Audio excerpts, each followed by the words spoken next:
A key component of the modern world economy, the chemical industry delivers products and innovations to enhance everyday life. It is also an industry in transformation, where chemical executives and workers are delivering growth and industry-changing advancements while responding to pressures from investors, regulators, and public opinion. Discover how leading companies are approaching these challenges here on The Chemical Show. Join Victoria Meyer, president of Progressio Global and host of The Chemical Show, as she speaks with executives across the industry and learns how they are leading their companies to grow, transform, and push industry boundaries on all frontiers. Here's your host, Victoria Meyer. Hi, I'm Victoria Meyer. Welcome back to another episode of The Chemical Show. This week's episode is being published just prior to International Women's Day, and this week's guest is just perfect. Today, I'm speaking with Dr. Lauran Star. She is known for transforming leadership and organizational culture by pushing the edge of the status quo to achieve greater employee engagement, culture, inclusion, and diversity. As the first inclusion and diversity psychologist in the U.S., Dr. Star's focus is evidence-based inclusion, diversity, and equality. And as you know, across the chemical industry, we love data and evidence. So this is great. With 20 plus years as an executive leader, Lauran is raising the ID&E bar while driving measurable change within organizations through data-driven strategies. There's that data word again. Her own affinities go beyond being a woman. She is a veteran of the U.S. Armed Forces, having served in Desert Storm, has a learning disability, and was raised in a multicultural family. Prior to her corporate life, she performed on and off Broadway. So we're in for a real treat. Lauran, welcome to The Chemical Show. Oh my God, Victoria, thank you so much for having me. I'm so excited to be here because you're my people. You're my people. You're my people. Right? So I'm just really glad to have you here. Let's just start. What is your origin story and what got you really interested in DE&I and specifically inclusion? Yeah, sitting back and looking at all that I have done, it really goes back to my time in the military. When I was in the Army, the military has what I like to refer to as forced inclusion. In other words, you don't get to pick your battle buddy. They give you your battle buddy. And this is the person you have to rely on to keep you safe. Yeah. Okay. So there's but I don't get to go, wait a minute, I want someone else. We're sorry, Lauran, that's who you've got, fix the problem. Recognize the strengths this person has, let them see the strengths that you have, and then recognize where you can help. And that, right, I didn't realize this was going on. This is the military. It's forced unconscious inclusion. I really thrived in that space. I felt I was heard. I was always heard, right? Always listened to. I did a ton of push-ups, though. I did a ton of push-ups. I was always being dropped. And I will say I was one of the first women in combat without getting combat pay. Oh, that's interesting. Isn't that interesting? Because, we gotta remember, right? We're going back to the 1990s, and women weren't allowed in combat, but yet I was a trauma medic. So throw me on a helicopter and send me in to go get someone that needs help. And yes, I'm carrying, we've got gunners and, I'm carrying my own M16. And if we have to fire back, we fire back. But, and I remember when they said to me, so we're going to send you over. However, you're not getting combat pay, but we're going to send you into combat areas. And my response to that was, okay. I was getting paid. Right? They clothe me, they feed me, they house me, I'm getting paid, whatever. There wasn't this thought of, whoa, wait a minute, women's rights, equity, equality. It just wasn't there. It was, I'm just going to go do my job and whatever, it'll work itself out. Yeah. Did that for 10 years, not all full time, because then I went reserves and inactive ready reserves. But when I went into the workplace, it was very different. Yeah. Jumping into the workplace, and I jumped into the workplace in really 96, 97. It was we were just starting to talk about the D word, diversity. Like affirmative action had run its semi-course. although it was still now being used more collegiately than workplace. Yeah. But we were now looking at, and I'm from the Northeast, right? We're looking at diversity hiring. Let's hire diversity. Let's hire diversity. Now I still have this inclusive lens, right? Like Yes. it's part of my foundation. Without having the word inclusion, my lens was inclusive. And I really struggled in the workplace, really in the early years, around this scapegoating and right, like, oh, there's this glass ceiling, we can't get ahead. I'm like, well, then leave the company. Yeah. And right, you either shatter that glass ceiling or you leave the company, because it's going to cost the company more money to replace you.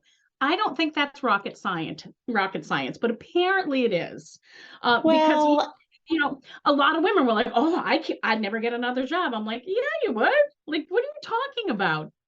Yeah. though, that's an interesting one, because I think there's a lot of fear that is perpetuated. Like, oh, Mhm. you won't get another job, or you won't get a job that pays you as well as you have, or you get labeled as a troublemaker. And the reality is, if I go back to that same time frame in the early and mid 90s,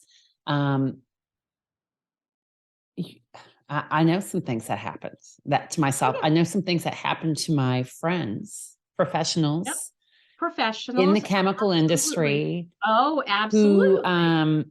who reported Mhm. bad actions. Let's just leave it at that. Mhm. And then we're scapegoated. And then we're scapegoated. And I have a Yeah. zero, and maybe that's from the military as well. Like, you're accountable. I am accountable for everything that happens in my day to day, including the harassment. Trust me, been there, done that. I have been harassed. I have probably harassed. I mean, it's Yeah. just, but when you recognize that it's harassment, I'm the first one to step up and be like, whoa, wait a minute, time out. I'm not going to be the good girl. See, in the military, I didn't have to be. So, we let, Why do you say that? What does that mean? I didn't have to be a good girl in the military. I was treated just like the guys. Got it. Right? Like, you're not promoted in the military again, right? The advancement isn't, is it a he or a she, right? Like, advancement is based on your skill set, truly Yeah. your skill set. Your salary is based on the level that you enter at. And as you build skills, you increase your salary, you increase your pay grade. Yeah. Going into the workplace, I got the first job, or I had to really approach it with my eyes wide open. The first job I took, I come to find out that I was making a good $15,000 less than my male counterparts. Wow. And in having this like over beers one night, I'm like, you're an idiot. How did you get $15,000 more than me? Yeah. And he looked at me and he goes, you're the idiot. I bet you didn't ask. And I'm like, whoa, you can ask for more money? He's like, yeah, Yeah. let me show you how. Let me show Nice. you how. So we sat there. I mean, we sat there for a good 2-3 hours just talking money and how to negotiate and having those difficult money conversations, Yeah. that I've never been paid less than my worth since then. Good for you. Now, I And good do for hear, him for yes. doing this, because I think many times Mhm. women and men, but more so women, aren't shown the ways to negotiate. In fact, Not. I speak to women's groups and corporate groups on negotiate your success. Because if Mhm. you don't, who will? Right. And I think there's a whole lot of reasons behind it, and we won't get into it today. But often women don't understand how to negotiate that. It's hard to have equity and equality and inclusion when the playing field is so different. Right, when society itself doesn't allow for equity and equality. So yeah, it's that level. There is no level playing field. And I think as soon as we recognize that there isn't a level playing field, I'm never going to see that level playing field in my lifetime. I hope my daughters do. But to that point, now here we are, right? 2023. In 2021, I have twin girls who are seniors in high school this year. Well, they Thanks. were working. Congratulations. Thank you. Right. And they had a summer job, and they were running the camp program. the two of them. And they found out that there was another camp that was offering more money. So they went to their boss, their manager, asked for more money. They're like, can we just have 50 cents more an hour? We just want to feel like we're valued for what we're doing. Right. They're very bright girls. The owner pulled them in and berated them. Who do you think you are asking for this? And they went in there with this is what I'm bringing to the organization. This is everything I'm doing outside my job description. Yeah. And his response, does your mother know you're in here talking to me? What message does that send? That's horrible. And by the way, the answer is probably yes. My mom coached me on what to say. My girls were like, no. I mean, she knows we want to raise, but what does my mother have to do with this? Yeah.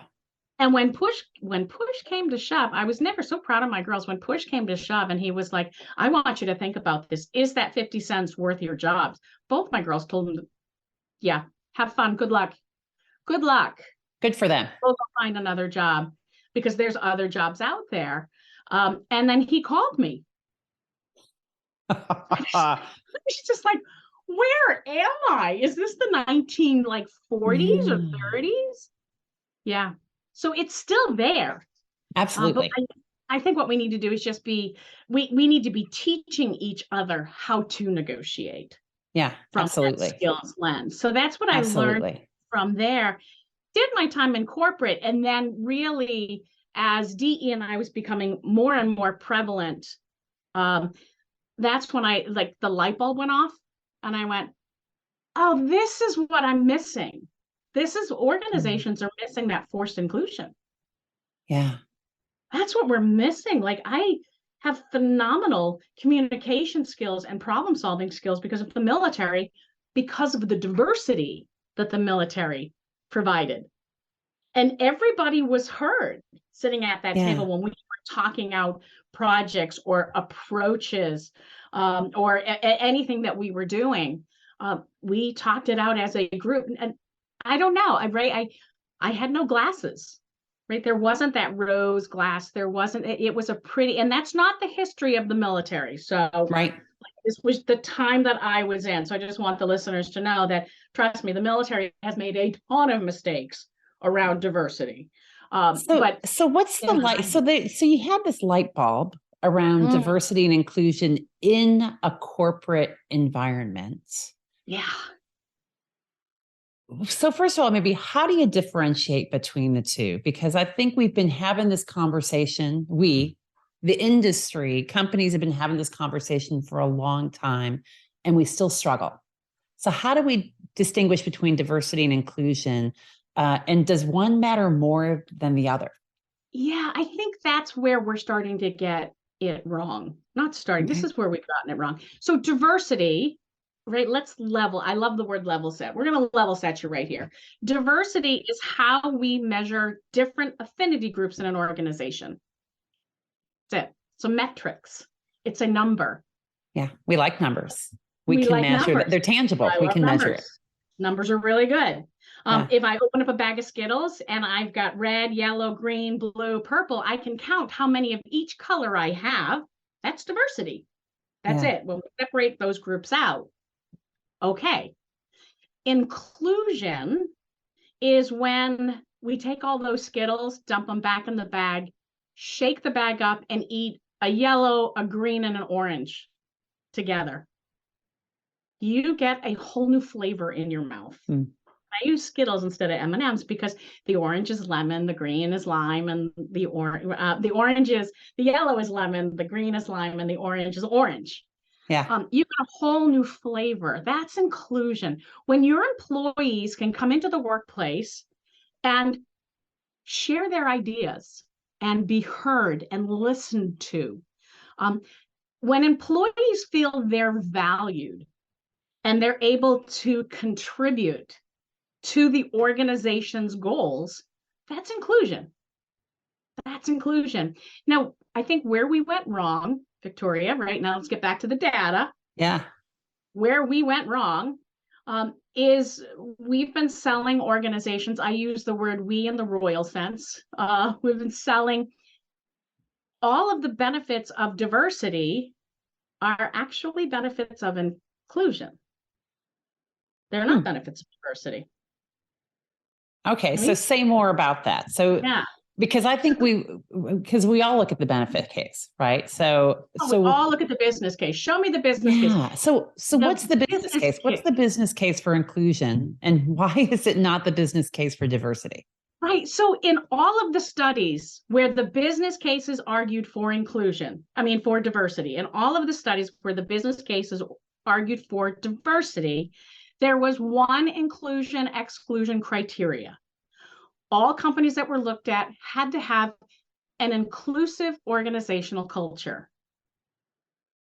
Okay. Okay, and how do you identify that? Yeah, right. And they would go through that employees felt like they belonged, employees felt that they were valued, employees felt they had a shared voice, a voice at the table, part of the decision-making process. All of these studies. And in my PhD, in my dissertation, trust me, I've read more than I care to ever read on this and evaluating surveys and studies. There was not one study that looked at diversity as a standalone. So they didn't go, wait a minute, let's look at diversity in an organization without inclusion. There's not one study that looks at that. Yeah.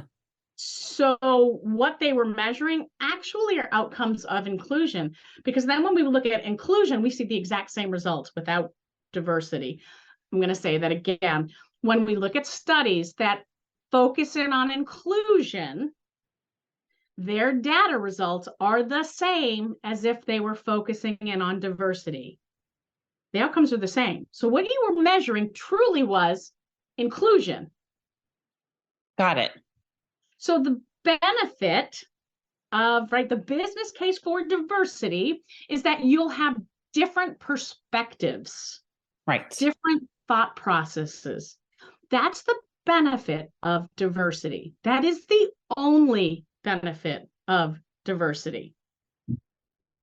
When you have inclusion, now all those, that diversity benefit now thrives in the organization because that different perspective changes problem solving and selling to different clients and increased productivity, increased job satisfaction. That's all part of being inclusive. Yeah.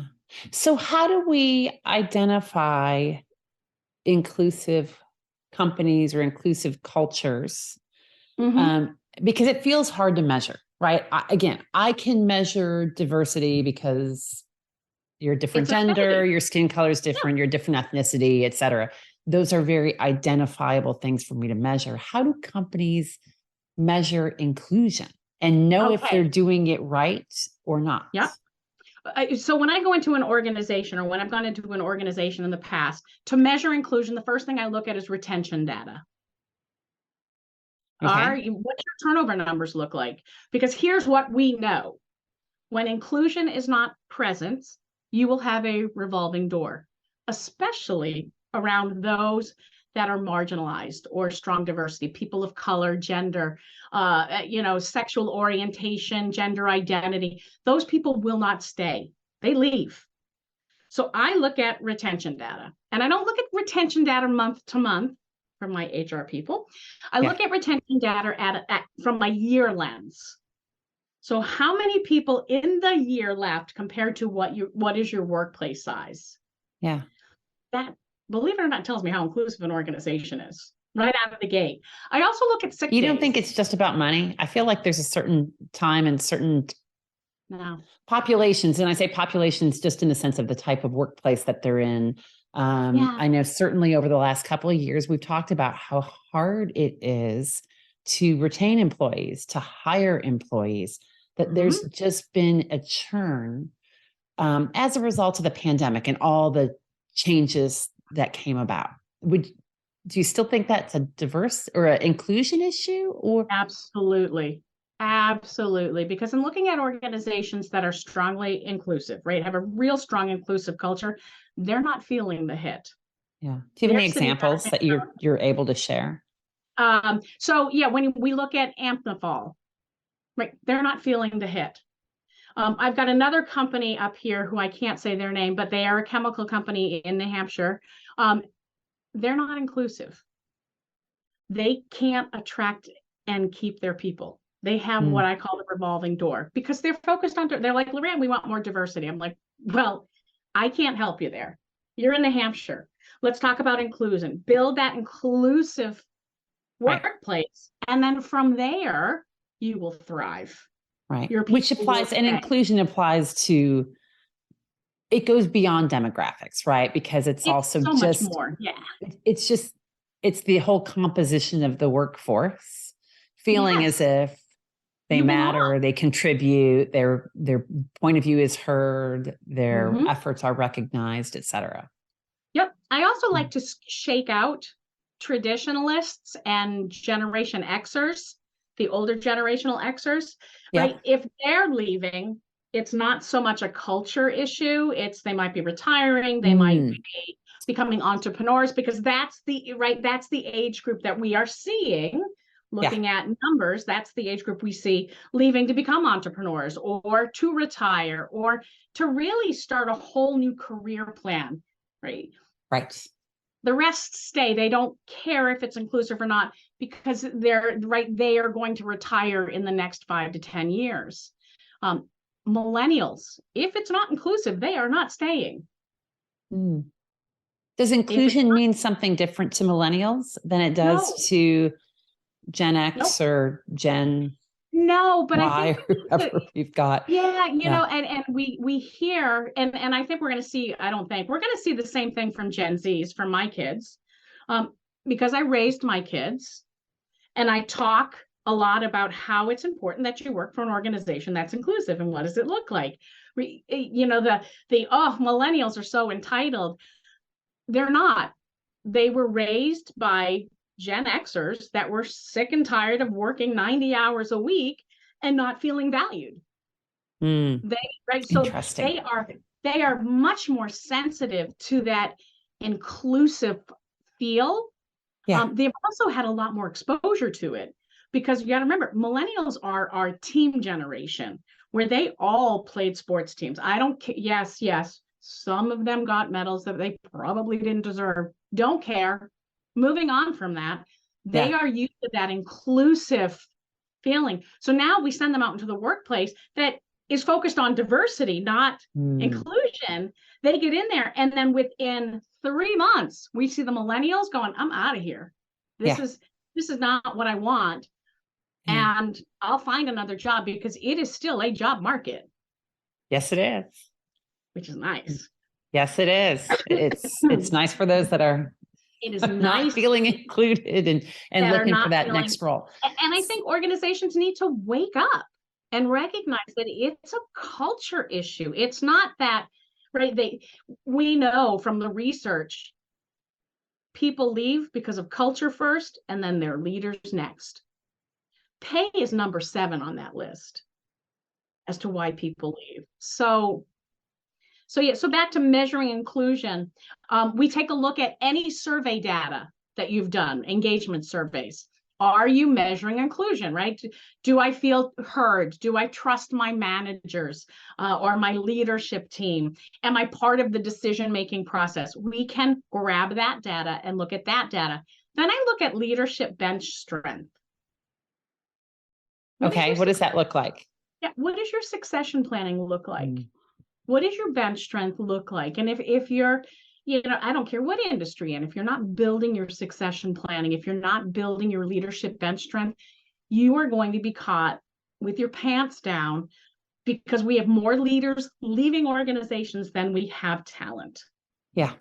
So, it's a critical component. I like to look at leadership bench strength, and then I apply the diversity lens. What does that leadership bench strength look like?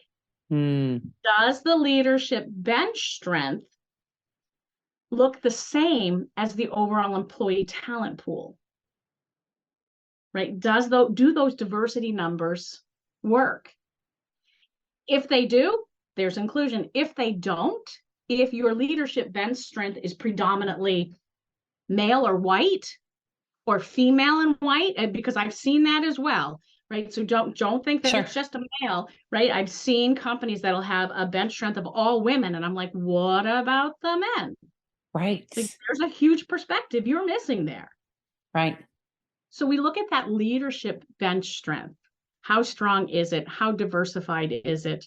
And then I like to look at what they're doing training wise, because training is for knowledge only. Training is for knowledge. The only goal training should have in your organization is to build knowledge. That's it. Yeah. Right? Build knowledge, build skill. It's not going to drive diversity. It's not going to drive inclusion, but it will provide a foundation for inclusion. It does nothing for diversity. Yeah. I mean, it starts to equalize. We'll be right back. At Ecovist, they're accelerating the transition to a sustainability-driven future. Their long history of innovation, expertise, and customer collaboration supports the development of proprietary catalysts and services across their 2 industry-leading businesses, Advanced Materials and Catalysts and Eco Services. Advanced Materials and Catalysts is a leader in proprietary and customized technologies for polymers, cleaner fuels, emissions control, and circularity. Eco Services is the largest North American recycler of spent sulfuric acid. Ecovist, your catalyst for positive change. Skill sets, behaviors, etc. Hopefully. What strikes me, Lauran, is if we look at what's happened over the past 3 years during the pandemic and stuff. So there's one side of this where the sustainability goals have really, my dogs are barking in the background, so that'll be part of our conversation here as well. Bring them in. But there's one part of this where it feels like we've got this heightened focus on sustainability, sustainable development goals, a lot of which are around people. And inclusion and raising poverty and all various things. At the same time, it kind of feels like we've gotten a bit less inclusive, right? So I think when I look at the challenges of the pandemic, people working from home, greater pressures on childcare, certainly in the first years or so, and longer than that, depending on where you are of the pandemic, has made many companies, not just, in the chemical industry, out of the chemical industry, to kind of take a step back in inclusivity, or at least the effectiveness of their inclusion efforts, I guess. Are you seeing the same thing? Yeah, I think one of the upsides to the COVID, to the pandemic, is it's becoming clearer and clearer where organizations are spending their money and spending their efforts. And those organizations that are D first, diversity first, they're falling apart. They're right. Any inclusion that they started has fallen apart. They don't have that foundation in place. On the flip side, we're now seeing much more diverse hiring because of this new normal, as we say, because now I can hire someone from Alabama if I'm working in Boston. Yeah, true. Right. Or right in New Hampshire, right. Those virtual or those remote positions, if you can do it, are a great way to increase diversity, but you have to have the foundation and inclusion, right? You have to, right? Again, we have to, and I don't think organizations are really getting that. You have to spend the time and the money to train your leaders, your managers, what inclusion looks like on a Zoom call. It's very different. Yeah, I was going to bring that up. I mean, I think, because I also think remote working, and a lot of companies are coming back into the office, but many are not in the office full time. You're in the office 2 or 3 days a week, and working at home or working remotely, right? And I think across the industry, we've often worked remotely when you're traveling, or you're in just a different location, or you're visiting customers, or whatever it is that you're doing. It's hard to be inclusive when you're used to just turning swiveling your chair around or walking around the corner to somebody else's desk. And now you can't. Well, I'm gonna challenge you on that, Okay. Victoria, right? Bring it Because on. it's not that it's hard to be inclusive. Like walking around until I get more work done at home. I am so much more productive remote than I am face to face. I'm quite the chatty one, right? I just walk around the office and shoot. I would have never guessed that. I know you never would have guessed that, right? But there are ways that you can, right? First off, look at my office. What does it tell you about me? Yeah. You don't get to see that when we're face to face all the time. True. You don't get to see, I mean, I've got my books, but I've got my diplomas. I mean, if you saw my whole office, you'd be like, oh my God, she is spastic. Because it's just crazy. It's so much color down here. This is the toned down wall. Yeah. Right? Me too, actually. There's a lot more color in my office than this, but yeah, absolutely. So first off, now we're getting a glance at your home life. And you've got a dog. We can have right now. Yeah. Now you know more. Very different level. I'm noticing on strong teams and Zoom calls, right, that these managers and leaders are doing icebreakers at every call. Interesting. Every call, do a quick icebreaker just to kind of open up the room. What's your favorite ice cream? What's are people still doing this? We are 3 years in. We are fatigued. I hear collectively people are fatigued. Are people still doing icebreakers? How do we break past the fatigue? I think we're stressed. I think we need to recognize on the flip side that we should stop having meetings just to have meetings to check on your people. That's fatigue. Yeah. If I get off of a meeting and I'm like, I'll never get those 2 hours back, that's my comment to the leader. I'm never getting these 2 hours back. Please take me off this list. Right. We have to take a little bit of ownership around that fatigue, because you're sitting in front of a computer screen all day. You're not getting up and walking to the bubbler to gossip or to chit chat. You're sitting right here. Yeah. And a lot of times people show up in the office and then sit on Zoom and then or Teams or whatever it is that they're on. Yeah. I also have to manage my own fatigue, because I can sit at my desk 8 hours straight. I won't eat anything. I drink my water.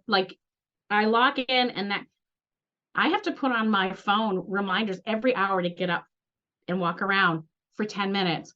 And excuse me, I do that because I know my circadian rhythms start to downshift. And if I am going, and if it's doing it for me, I have to be cognizant that it's happening to my team as well. Yeah. So I try not to have any meetings longer than 20 minutes. Because I know at that 20-minute marker, you're shifting your focus. You're going to shift over for at least 10 minutes. So I'd much rather focus in on team meetings that are one focus that we can hit in 20 minutes and then come back a week from now. Yeah. Rather than being bogged down in these 3-4 hour team meetings. Oh yeah. That's just ridiculous. It's a grind. That's exhausting. Yeah. That's not inclusion. That's just exhausting. So coming back to teaching our leaders ways to be more inclusive, what are a couple of things that leaders can be doing to help foster inclusion in their organization? Get to know your people, work on your cultural intelligence. What does that mean? Yeah. Because we hear about emotional intelligence, but what's cultural intelligence? Yeah, so we have to have emotional intelligence first before you have cultural intelligence, right? At least that self-awareness. Cultural intelligence is being aware of different cultures around you. I like to think of cultural intelligence as looking at the world without the rose-colored glasses on and having that wonder of a 5-year-old. When my son was 5, our neighbors down the store, the people that live down the street from us, they're Hindu, and and they've got the Buddha, and they've got and they would celebrate in October their high holidays. And my son was like, Mom, I want to go to that. They do fireworks. So I just picked up the phone. I'm like, hey, my son wants to come down. Oh, come on down. Come on. The more, the merrier. And that, like Rafi can tell you everything about the Hindu religion and the culture of those that follow it. Because right now he's in college. He still has that wonder of a 5-year-old where he's like, oh my God, these cultures are really unique and different. How do you do that respectfully in the workplace? Because again, at work, we do kind of we have boundaries. Our boundaries are different at work than at home. As a leader, leaders need to be very mindful of boundaries because you can go too far. Yeah. So how do you do that mindfully? So mindfully, I highly encourage that you take a cultural intelligence course. Right. And that will teach you the knowledge and the social norms of different cultures and understanding those social norms so that you don't make a fool of yourself. You understand what that scarf is called. You don't touch another person's braids. You don't, right? You start understanding those normatives that each individual has coming into the workplace and then keep building upon that. There is a need for vulnerability from our leaders right now. I think our leaders really hide that right now. They don't want to appear that they're wrong or that they don't know everything. And I'm sorry, you don't. And it's okay to ask. I mean, heck, I have my PhD in DE&I, and I'm still asking all the time because I don't know everything. And I never will know everything, which is a good thing, right? That means I can keep growing. So our leaders need to build those relationships with their teams where they can be vulnerable, where they can not only be vulnerable, but open up the dialogue within their team to have social norms conversations. There's nothing wrong with that, provided that you're not using racist terms and you're using workplace language. There's nothing wrong with that. In fact, I highly encourage it. Whether you're virtual or not, where if you're face to face, food is food. I always feel that food and wine is the right. That's the binder. To humanity. So yes, if you have a very diverse team, thrive in that. Like that is so awesome. Let each person shine. Let each person shine. Although I will share, right? I'm Irish. I am not doing a cabbage and corned beef day. Just not doing it. Don't like it. I'm not ever going to bring that into the office to share. No. Right? Yeah. But yeah, like instead, have each person shine, share who they are.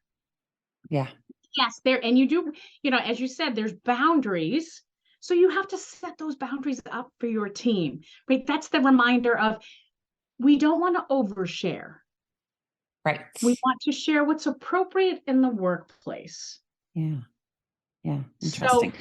So, that's helpful. So let's focus in a little bit because one of the things you talk really sparked this with me. If we look at the chemical industry, it's an old industry. It's industrial. It is STEM focused. Because of its history, it can be hard to recruit people, and in particular, women and minorities into the industry, which makes it hard to be diverse, which is our measurement, which also affects inclusion. What are the opportunities to change that? One, does this make it harder, given that we're very STEM focused?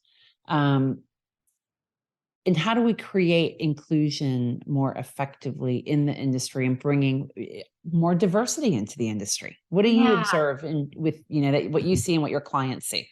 Yeah, in the chemical industry, which is really fascinating, and I will say the majority of chemical companies I've worked with, they get it. right? I like to think of my chemical community as my critical thinkers. Like they get it. I don't have to explain things 20 times. They get it the first time and we can move on. Love you guys. So when we talk about, increasing that diversity, inclusion is the way to increase that diversity. Yeah. Build that inclusive organizational culture where everyone, when I get a call that we want you to come in and increase diversity in a chemical company, my first question is, how do you know you don't have diversity in your company? Right. Well, what do you mean by that? Well, if only 23% of graduates are female in chemical engineering, how many women do you have working for you? Because you can't have 23%. That means, right? Like, let's look at the numbers. I agree. Right? Yeah. You can't change the demographics. Back to your earlier point, the demographics match the demographic out that need to match the demographics across the organization. Mm-hmm. Mm-hmm. Yeah. And that number is lower for people of color graduating. Right. So I think we need to step back and go, well, wait a minute. How many disabilities, how many veterans, how many, right? Let's look at the whole spectrum of diversity. And I also want you to recognize that as humans, we are 99.9% similar in the DNA code. That leaves 0.01%. That's our specialization, right? That's our uniqueness.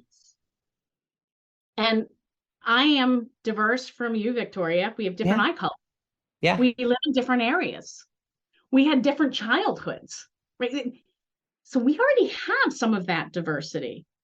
When you build that inclusive organizational culture, when everyone is feeling heard, then you bring up, how do we recruit? How do we drive attracting more diversity? And here's why we want it, right? The problem solving. Understanding our customer base. Yeah. Okay. How are we going to get that? Well, this is where I go, you utilize your ESG, your environment, social, and governance. Are you doing anything at the local university to attract women into STEM or minorities into STEM? Are you doing, like I always come back and say, well, what are you doing to increase enrollment in your local university? Right. Well, we're not doing anything. Well, then you're part of the problem. Because we just can't manufacture diversity if we're not showing the way. I have one organization here up in New Hampshire that actually created, a STEM program for all in high school, but it was really geared, and the language was geared towards women of color. Women of color, low socioeconomics. Yeah. So, and I say that in that, like, my daughter's going, we talked about this, my daughter, one of them is going into chemical engineering, and she's going chemical engineering tissue.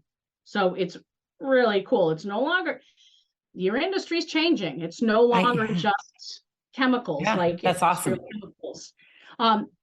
She would not have gone into this program. No, because we're in a solid school district where she's getting all the IB and AP and all. Yeah, they looked at a socioeconomic area that had a lot of diversity in their student population, especially girls, created a STEM light bulb program, right? They'd meet after school. They met with all kinds of chemical engineers. They met with a few other engineers as well. Mechanical came in, civics came in. Civil engineers came in, mechatronics came in, and the robotics. And then if you were part of the program, here was the dangle, right? If you completed the program, they gave you $1,000 towards college. Nice. And guaranteed you an internship your freshman year. That's worth even more. Yeah, that's huge. Right? Like I step back and I'm like, holy crap. These girls are all going to, right? They had 20 graduate last year. Nice. They're all going to STEM colleges. And they're all going to come back next year, their freshman summer, and do an internship with this company. They're not going to pay, it's not a paid internship their freshman year. There's Yeah. your $20,000. There's your money. Yeah. I'm like, wow, you guys banked that well. Yeah. And now we have loyalty, because one thing we know about diverse candidates tend to be a lot more loyal. If the organization's inclusive, why would I ever want to wreck that boat? Because I've been kicked in the head enough in society. So, so when I talk to this company, they're like, yeah, we don't have the numbers we want right now, but in 5 years, we are going to be leading. I'm like, yeah, you will be. And I think what's interesting about that is it is a long game. It's a long game. You don't automatically, to your point, it's hard to get 50% women in leadership at a chemical company when heck, you're not hiring in 50% women. There's not 50% women coming out of STEM degrees, et cetera. So it takes a long time. And there's a couple of organizations, one in particular that I've done some work with, Chemical Educational Foundation, CEF, who actually targets students of, all genders, races, et cetera, but targets students in middle school to get them interested in chemicals and chemistry, because you have to plant the seeds early. Yeah. Yeah. Because you can't fix it at the tail end if you haven't fixed it at the beginning. Wow. And when we think STEM in general, my generation, we were told that we weren't good at math and we weren't good at science. I rock at math. Well, I don't rock at math. I rock at science. Yeah. Right. But that's not where girls went. You became nurses, you became teachers. Like, I remember when I went to college, first gen to go to college, and my mother's like, are you going to become a teacher? And I was like, oh my God, no. Like, holy no. Like, could you see me teaching? Not at all. I'd be fired. Right. But that was our generation. And now we have companies that grew up with my generation going, we want more diversity, but we haven't done a whole lot. Yes, we've got initiatives in place to get more people of color or more, right? But what are you really doing? Neurodiversity is hot right now. It is hot. One organization that I'm working with in Boston, we just started a neurodiversity program, and they're all computer kids. I'm not even sure. I don't really know what neurodiversity is. So neurodiversity, I am neurodivergent. I have a learning disorder. I am very dyslexic. My daughter, Lena, is dyslexic. She's the one that's going into chemical engineering. And so she can't write stuff down. She visualizes it and then it'll just give you the answer. It's weird, but it works. Right. She's considered neurodivergent, right? She has a learning disability. ADHD, neurodivergent. On the spectrum, neurodivergent. Right? Anybody that's brain is different is what we consider neurodivergent. Somebody with high levels of anxiety. We now know that anxiety, it really is a brain disease. That's neurodivergent. So we need to be looking at where can these individuals go work. And we are starting to see, at least, at the colleges up here, we're starting to see in STEM neurodivergent classes that are targeting these students that are on the spectrum. Because when you have a student that's on the spectrum, what data has shown us is they tend to be very specific towards math. Yes. And chemistry. Yes. And we're now creating engineers because the universities are teaching neurodivergently. Yeah. And then we need to have companies that are prepared to support individuals. Yes, but that's that's that inclusive lens. I work with managers that, I spend a great deal of time training them and the workplace to understand that, well, Scott may not want to talk to any of you. And Scott is just going to be plugged into the computer and have his headset on. And here's how you get Scott's attention. And you have to recognize it's not personal. Right? Scott's going to give you an answer and then go back to work. And there's nothing you can, that's just how his brain works. Yeah. But if you have a problem, give it to Scott, because Scott will find the answer. Yeah. Very quickly. Yeah. And then reward Scott. Scott, you did such a great job. He may not show it, but everybody wants to feel like they belong. Yeah, absolutely. And what this tells me, this conversation, as well as just our definitions of diversity, our recognized definitions of diversity, are expanding. Our types of inclusion are expanding. The importance is there. The importance is far more recognized now, maybe, than it used to be. But it's a continuous evolution. It's a continuous evolution. And if we want to see change happen in the chemical industry, we have to be part of that change. We have to, right? We have to be sponsoring individuals that aren't typical, that are atypical, or right, or that are different than us. We have to go out of our way to create programs that are going to entice different thinkers.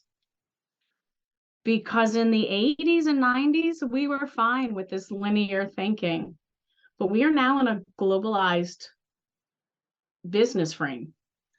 And the problems that you're solving here in the United States, those solutions won't work anywhere else but the United States. Right? We need to be thinking bigger, and we need to be expanding our own industry. Like I said, right, my daughter's going into tissue design, and that's under the chemical engineering umbrella. Fascinating. She's going to be creating organs from a 3D printer based on chemistry. I mean, it's wild. We couldn't even imagine that. We couldn't even imagine that. And here she's like, oh my gosh, this is what I absolutely love. And right, she just gets it. And we need to recognize that it's changing. The world is changing. We have to, as an industry, change with it, or it will get replaced. And then where will you be? Well, and presumably, and I say presumably but I think the data would show, if we come back to the data will show that ultimately the companies that create the most long-term value will be the most inclusive. The most inclusive of their own organization, of their customers and suppliers and business partners. At the end of the day, we have to believe it creates value. As humans, we know it creates value. As humans, we know, and as companies, it creates value. Yeah. And we've got, you've got the whole generations that are coming up now that expect it. It's not like, I want to feel valued. Yes. Like that was my dad. My dad was like, you get a job, you put in your 50 hours a week, you get a gold watch. Who cares if you were valued? You got a paycheck. No. Where's my impact? Where am I valued? Yeah, absolutely. Awesome. Well, Lauran, this has been great. I really appreciate you joining us. I mean, we've kind of gone the whirlwind of diversity and inclusion. I think this has been super helpful. If people want to learn more about inclusion and diversity and the work that you do, where can they connect with you? How do they find that out? Yeah, you can either find me on LinkedIn, Dr. Lauran Star, or you can go to my website, Dr. Lauran Star, and it's just the DR, Lauran Star. Everything is right there. Everything is right there. Awesome. Well, thank you. Thanks for joining us today. And thanks everyone for joining us on The Chemical Show. We'll talk to you again soon. Awesome. We've come to the end of today's podcast. We hope you enjoyed your time with us and want to learn more. Simply visit thechemicalshow.com for additional information and helpful resources. Join us again next time here on The Chemical Show with Victoria Meyer.